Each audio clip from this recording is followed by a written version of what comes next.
Bhagavad Gita, 3rd chapter, 30th shloka. Mayi sarvani karmani sanyasya adhyatma chetasa nirashihi nirmamo bhutva yudhyasva vigata jwaraha.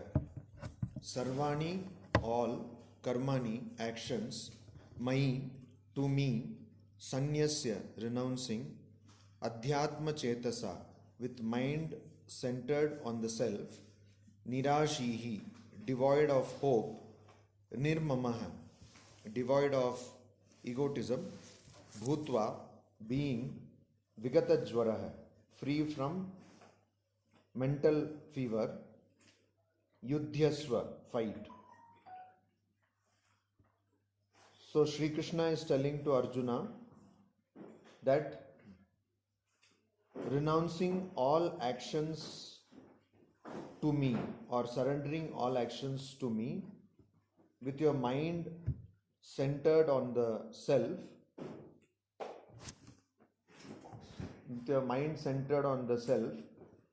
and getting rid of all kinds of hope and selfishness, fight and be free from fever. Jwaraha means mental fever. So you have to first sannyasya, renounce all actions. This is karma yoga in the Gita.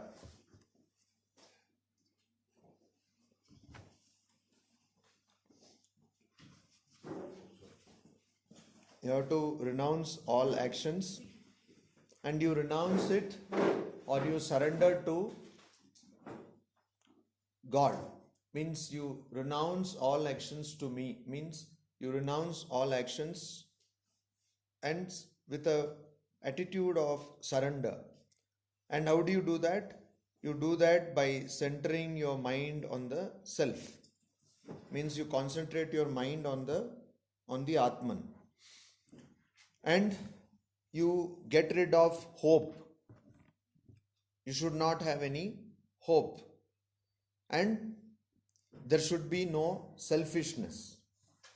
And you should be free from jwara. Jwara means fever. Here it means mental fever. So you should be free from mental fever. This is the 30th shloka of the 3rd chapter.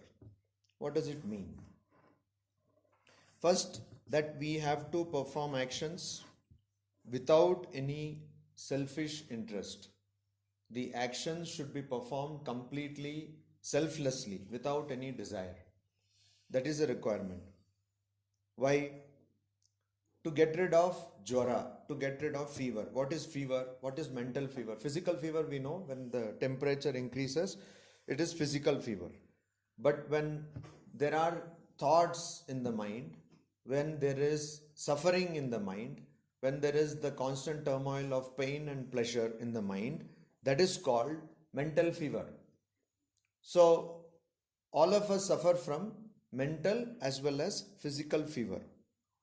And this fever, physical fever, we can go to the doctor, we can take care of our physique and we can maintain it. And so we will not get any ailments or physical fever. But for mental fever, we have to get rid of desires and selfishness. Unless you get rid of desires and selfishness, of course, which gives birth to desires, unless you do that, you will always have thoughts. And if you have thoughts, you will also have hope. So generally, we say that it is good to have hope. But that is a very wrong thing. It's a very wrong understanding of the human life and human existence. And that is why generally people say you should have hope, and they also have suffering. Everyone has some kind of suffering, because hope gives rise to suffering. In the Upanishads it is told, Asha hi paramam dukkham, nairashyam paramam sukham.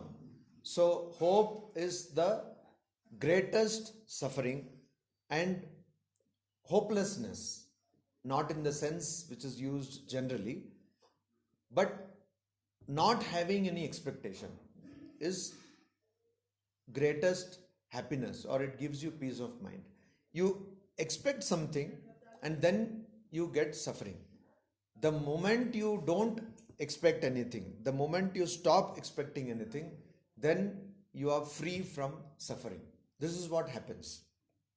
That is why it is very important. That is why here also Sri Krishna emphasizes this. Nirashihi. Ni means not, opposite of. Ashi means hope. So one who does not have hope.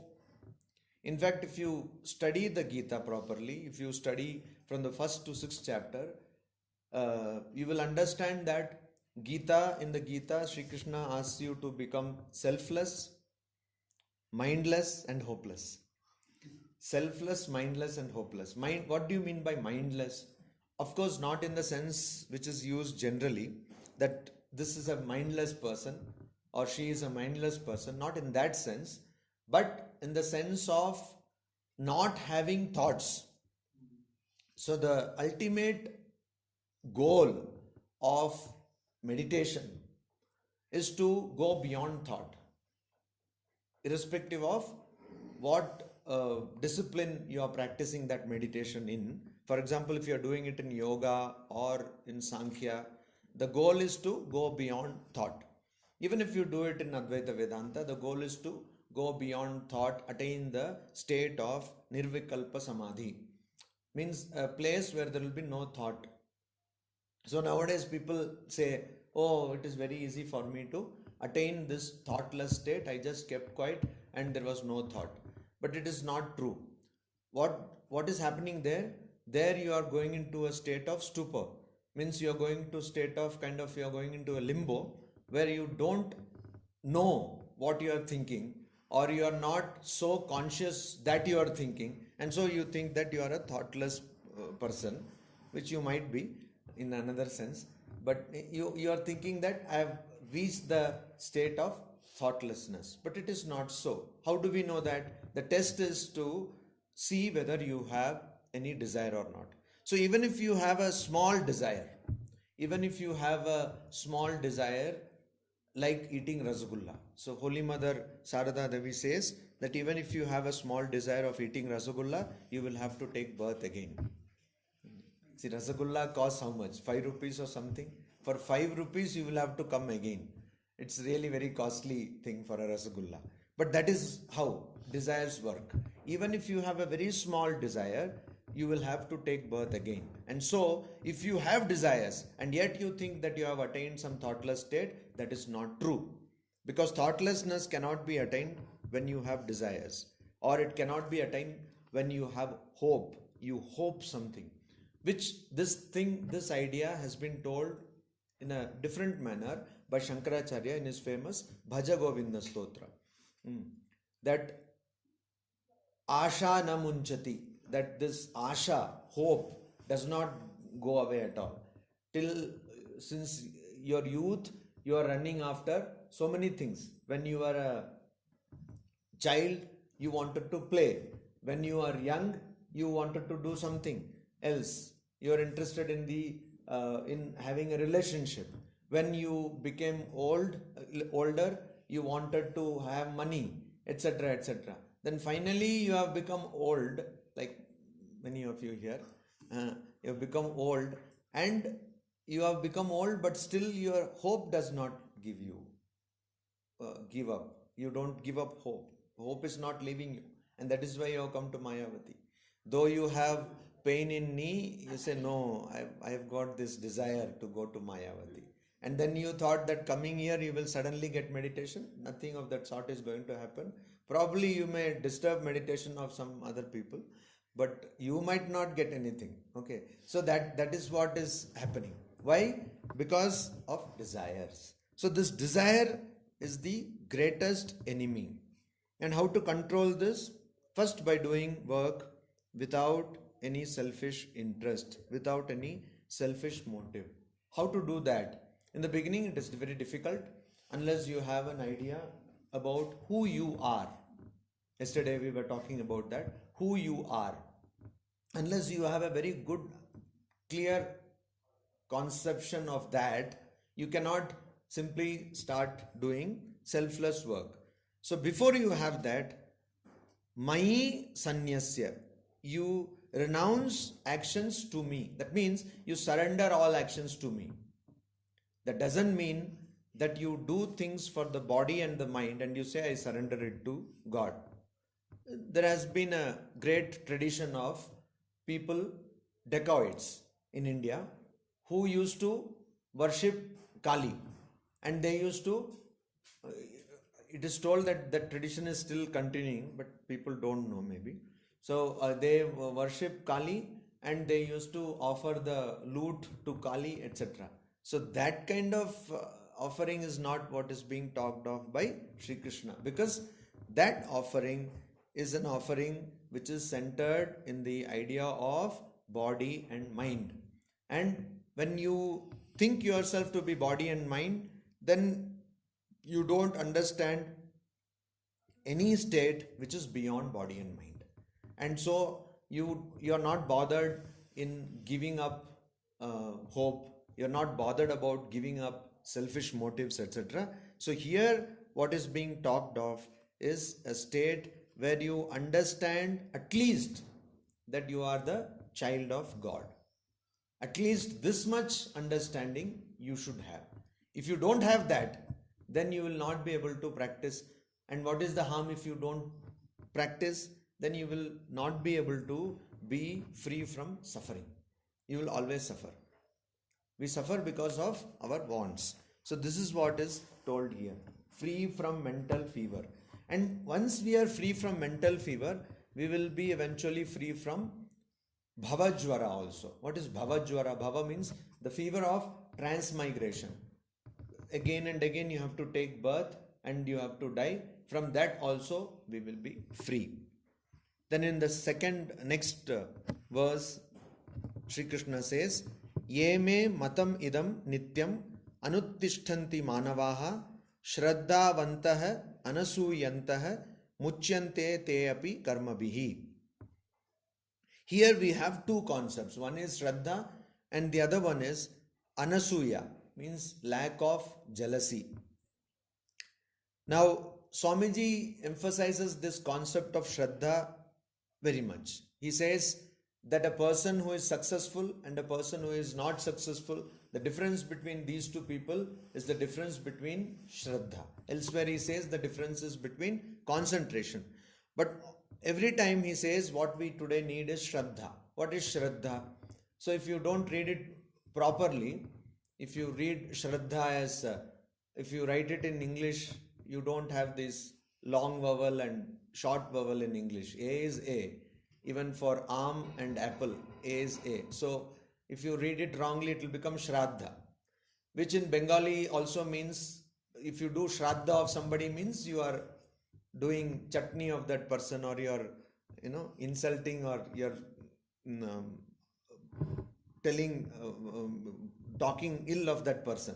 So, or Shraddha, what is called these rituals or obsequies they are called, which are performed when somebody passes away. But that is not here, it is Shraddha. Shraddha means what? Shraddha means faith in one's tradition, one's guru, and one's scriptures, oneself.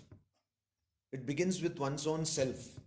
And that is why Swamiji said that every one of us should read the Upanishads, and the Katha Upanishad, which talks about Shraddha, which talks about how Nachiketa was overwhelmed with Shraddha. So this Shraddha, what is this Shraddha? It is very difficult to translate this word into English. But if we were to translate in a phrase, then we could call it sincerity of purpose. Shraddha could be loosely translated as sincerity of purpose. Now that is what is lacking, particularly in the context of our country, India. We lack sincerity of purpose. So you might be working as because in India everybody is an MBA now. So first they are an engineer, then they are an MBA. So you are an engineer who has done MBA and are working in a bank. I don't know why engineers work in banks, but that is how it is. Engineer who has done MBA and then working in bank. So then you know that you are sincere neither to the vocation of engineering, neither to the vocation of MBA, and of course you are clueless about what happens in the bank. You are there because computer is there, and according to you, wherever computer is there, an engineer should be there. And so you are working, and you are working for money. Okay, your aim of that work or occupation is just money. That is the only motivation. What happens to the financial industry, banking industry, or what happens, you don't care, and you're clueless, of course. So obviously you will not care, and that goes on. Any doctors here? So yeah, so that goes on with the medical profession, which all of us know. Most of us, first we fall ill, and our illness is continued by the medical fraternity. I'm not talking about you, but in general that is the truth. So medical fraternity takes care that our illness does not go away. So like that, everywhere, sincerity of policemen, they'll say, oh, police people, they are like they are licensed to do all those things, etc. So wherever you look around yourself, you will see people without any sincerity, lacking completely sincerity of purpose. And it is not just in our workplaces. That is the beauty. Even in house, husband is thinking that the wife should be sincere. Wife is thinking that the husband should be sincere. And the worst situation is of the children who are thinking our parents should be sincere. Because they are really in a bad shape, poor people. They don't get anything. So they're thinking, at least these people, they have become so old, they should get some sense. They should become sincere. So this Shraddha, what Sri Krishna says is Shraddha Vantah, people who are full of Shraddha. The other reference to Shraddha, which I just mentioned in the Katha Upanishad, is also Shraddha Avivesha. It says that Nachiketa was overwhelmed with Shraddha. So somehow Shraddha is not something which you engage in a piecemeal basis. It's something which you have to be dedicated to, with something which is your being. So now this person has very Shraddha for photography. I think you can leave it.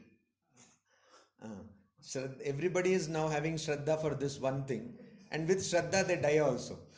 In Himachal Pradesh alone, in one state alone, so many people have died. They're trying to take selfies just on the edge of a cliff. So that their last selfie. Only thing they don't know that. Anyway, so Shraddha Vantah, that means you have to be completely overwhelmed, completely be absorbed in Shraddha, sincerity. A person who is like that, Anasuyanta, and the next thing is Anasuya, means lack of jealousy. Now these two things are important, and both were emphasized by Swamiji, Swami Vivekananda. He says jealousy is the bane of our country. He says this. So in our country, we don't bother about what we got. We are bothered about what the other person has got. If I don't have a car, chalega, not a problem. But if the other person has a car, then, as they say, all hell breaks loose. No? So yeah, we want, and it works. You see, when electricity goes in our country, we come to the street and then we say, did it go to in the other house also? Power supply has gone. Then it is all right. It shows our psyche. We are not, nobody goes to the board or the main switch. We do that last. First we come out and then see that everywhere, is it in the locality, everywhere if it is a blackout, then it is okay. Then okay. So that is what? Jealousy. And Swamiji says that here 5 people cannot come together and do anything. There will be, if 5 people come together, there will be a fighting. There will be a quarrel. And so anything an Indian has to do after going abroad. But the joke is, here in India, if the office timing is 9:30, this fellow will go at 10 o'clock. But in United States of America, US of A, if the office timing is at 7, this person will be there on 6:30 at 6:30. So that thing if you do here, it would have been better, but no, they will not do. And somehow everybody thinks that abroad is very great, India very great. Everybody thinks like that. India is not so great. Only outside India it is great. And why? Because here, even if you go at 10 o'clock, you will get the salary. There it is not like that. That is the greatest difference. So they will think like that. Anyway, so here this jealousy. Everybody who has got something done has done it after leaving the country. And it is at all levels. Very few people could actually achieve something staying in this, and if they have achieved it, they have gone through such a struggle. Of course, now things are changing, but not very fast. So after such a struggle, they have achieved it. And so these two things, anasuyanta. So first thing is you should have shraddha. Second thing is you should not have jealousy. And those people, manavaha, people, persons, my idam, this matam, teaching, nityam, constantly anutishtanti, practice, they api karmabhihi muchyante, they also are freed from actions. That means earlier different kinds of practices have been told, but here Sri Krishna is telling that a person who follows this means performs all actions devoted to me, or renouncing one's self-interest in it and surrendering it to me, and one who performs without any hope, all actions without any hope, that person who does that with shraddha and without jealousy constantly is freed from all actions. What does it mean when Sri Krishna says that one is freed from all actions? That means you become Naishkarmya. You attain the state of Naishkarmya. There are 4 yogas which were there already in the Bhagavad Gita, which were brought out by Swami Vivekananda. So Shankaracharya brought out Bhagavad Gita from the Mahabharata. Before that, not many people knew of Bhagavad Gita as a text, which was lost in the huge text that is Mahabharata. So Shankaracharya brought that out, and Swami Vivekananda, what he did was, you can say modern Shankaracharya, what he did was he brought out these 4 yogas from the Bhagavad Gita. In Bhagavad Gita there are many yogas, but Swamiji, he brought out 4 yogas. They are Raja Yoga, Bhakti Yoga, Karma Yoga and Jnana Yoga. And the goal of Raja Yoga is to completely control your mind. The goal of Bhakti Yoga is to attain supreme bhakti. The goal of Jnana Yoga is to attain supreme knowledge. But the goal of Karma Yoga is not to attain lot of work. It is quite the opposite. The goal of Karma Yoga is to attain a state called Naishkarmya, where you are workless. Means not like jobless or unemployed, but where you don't have any desire to work. Where you, not because you have become an amoeba or you have gone to a jellyfish like existence, but because it's an illumined state where you know that it is anyway pointless. It is pointless to work because there is no point anyway. So then all work goes away from you. Also because you have gotten rid of 2 ideas, that is the idea of enjoyership and the idea of doership. Kartritva, idea of doership, Kartritva bodha, and the idea of enjoyership, which is Bhoktritva bodha. So when you get rid of these 2, you don't have any actions to perform. And whatever actions you had done in the past, which were bringing fruit in this birth, only those actions will bring fruit, and all other actions will be destroyed. Just like if you take seed, coffee seed, and they roast it before it is made into a powder. So that coffee seed which has been roasted, if you sow them, it will not create any plant or sapling. So like that, it is called Dagda Bija. that will never create any kind of result. Karma phala will not be there. Anybody who can practice work without any hope, because considering the status of society, there is hardly anything to hope for, right? So you can hopelessly, you can work. Selflessly and hopelessly, if you work, then you will attain the state of Naishkarmya. That means you will get moksha. Om Shanti Shanti Shanti. Hari Om Tat Sat.